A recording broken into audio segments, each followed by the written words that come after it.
So let's talk about Megan in her own words. The documentary came out on Halloween, and I watched it. And a lot of people, I've been seeing a lot of commentary from people on TikTok in particular, where people have been saying how the documentary had them in tears. I can honestly say I didn't cry one single time, and that's not because I lack empathy. It's because it didn't make me sad. It pissed me off. It pissed me off.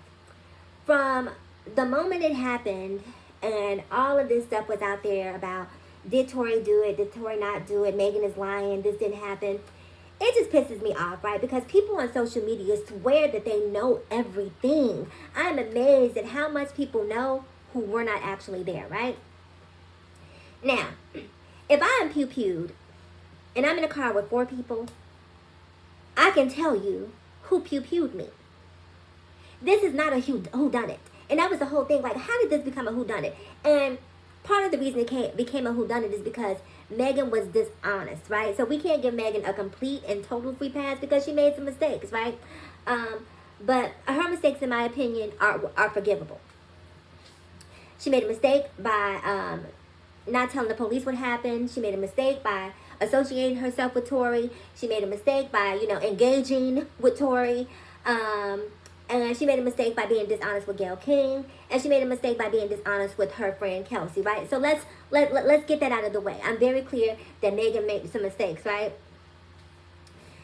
But even with the mistakes that she made, it did not warrant her being pew-pewed. It didn't warrant her not being believed. And also, one of the things that I find interesting is because the amount of black men, and we're seeing this right now with this whole election with Kamala, and black men who have some issue with supporting her, black men seem to have some resistance for whatever reason when it comes to believing black women. Megan is telling us who pew-pewed her. For me, that's the end of the story. That's the end of the story. She said this is who did it, end of story. But because people didn't want to believe her, they attached themselves to the lie that honestly Megan created from the beginning. So some of this is her fault, but not all of it.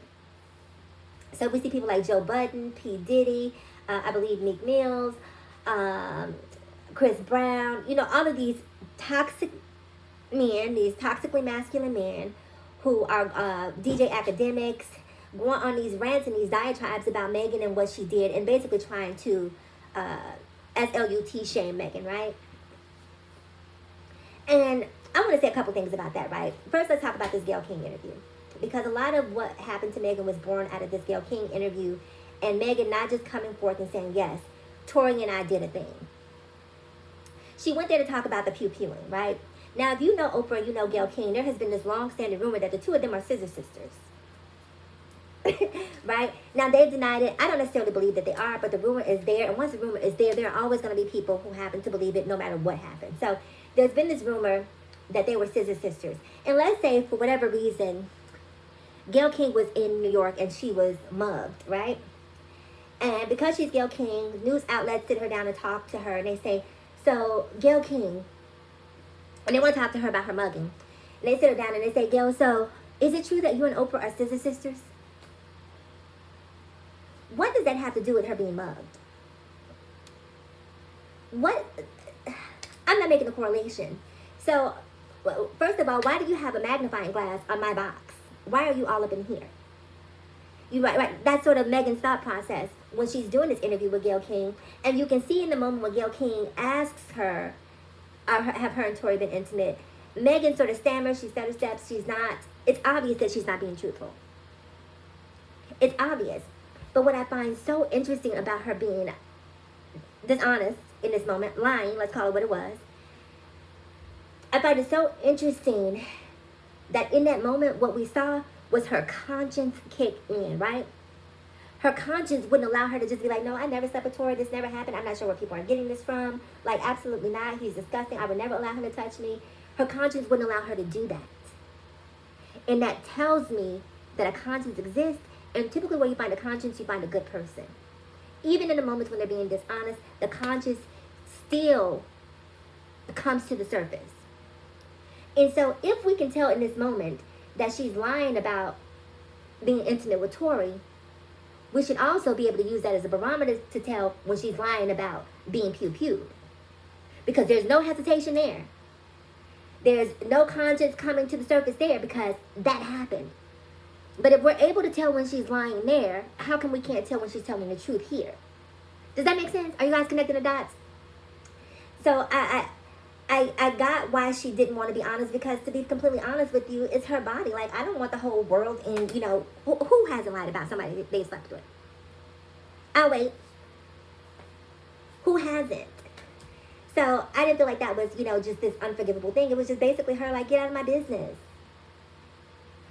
So anyhow, all of these men have been maligning Megan for months, and I feel like this documentary did a really good job at putting the spotlight on their ignorance, on their hatred, on them basically compounding everything that she went through. And I hope each and every last one of them feels stupid after they watch this documentary, after they see what she's lived through, after they see what, because words, I think a lot of us think that we get to say whatever we want to say, and these words don't have an impact. Words have consequences, especially when you're being bombarded with a deluge of negative messages from people. So I definitely felt sorry for Megan, but Megan's story is not one of a victim. It's definitely one of survivor, because this is back on top, bigger and better than ever. And I wanted to say this one time, right? Because people have a tendency, again, to want to SLUT shame Megan. Y'all didn't F Megan. Megan F'd y'all, okay? The baby. Whether that's true or not, it's not my box, so I'm not invested. I don't care. But at the end of the day, you didn't F Megan. Megan F'd you, okay? Megan's not claiming you because you're not anything to be claimed, right? She's not trying to associate herself with you because you're not anything to associate herself. You were a pet. You were something to do. You were an activity, okay? You're not going to Christmas. You're not, taking her out to dinner on Valentine's Day because she doesn't see you like that, because she's in control of her sexuality. And for whatever reason, a lot of these men seem to think that women are not in control of what they do. They're using you sexually. Let's be clear about that. So anyway, I wish nothing but continued success to Megan. Seeing what she went through with her mother, her father, her grandmother, all of the loss that she suffered, to still be able to come out here and create art, to still be able to stand up in the face of all the adversity and challenges that she's gone through, to still be able to create art, to still be able to operate independently, to fight against her record label, to create the movement that she's created, says a lot about her strength. And I hope that when she watches the documentary, and when so many other women watch the documentary, they understand the power of resilience.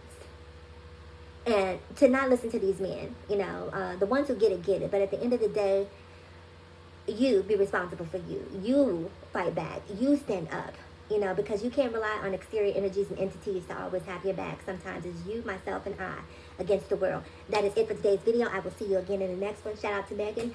And I'll see you guys in the next video. Bye.